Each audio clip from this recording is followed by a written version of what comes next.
إذا ما قال لي ربي أما استحييت تعصيني وتخفي الذنب عن خلقي وبالعصيان تأتيني، فكيف أجيب يا ويحي ومن ذا سوف يحميني؟ أسلي النفس بالآمال من حين إلى حين، وأنسى ما وراء الموت ماذا بعد تكفيني، كأني قد ضمنت العيش ليس الموت يأتيني. أيا نفس اذكري يوما بكأس الموت يسقيني، أفارق هذه الدنيا بزاد ليس يكفيني، وحيدا في طريق موحش من ذا يواسيني، فأول ما ألاقي نزع روحي من سيكفيني، وجاءت سكرة الموت الشديدة من سيحميني،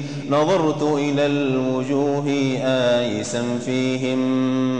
من سيفديني، ملاك الموت لم يقصد سواي ولن يخليني، أحقا أنني سأفارق الدنيا بذا الحين، أحاول أن أصيح وأستغيث ألا أعينوني، ولكن اشتداد الكرب يخرسني ويعميني، فآلام انتزاع الروح تسري في شراييني، أشد علي من طعن بآلاف السكاكين، وبعد هنيهة فاضت بجهد روح مسكين، وفارقت الحياة ولست أدري ما يلاقيني، ستحمل جثتي فورا إلى قبر سيحويني، إلى قبر صغير ضيق سأساق من حين، إلى قبر سأوضع فيه تحت اللحد والطين،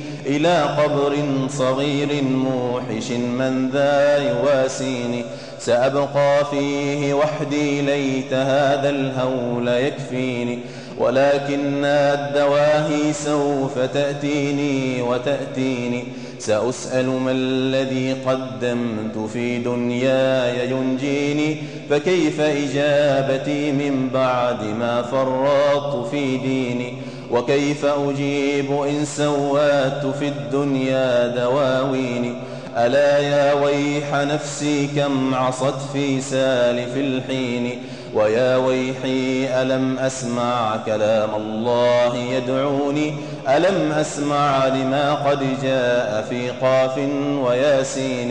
ألم أسمع بيوم الحشر يوم الجمع والدين، ألم أسمع منادي الموت يدعوني يناديني، فيا رباه عبد تائب من ذا سيؤويني، سوى رب غفور واسع للحق يهديني، أتيت إليك فارحمني وثقل في موازيني، وخفف في جزائي أنت أرجى من يجازيني.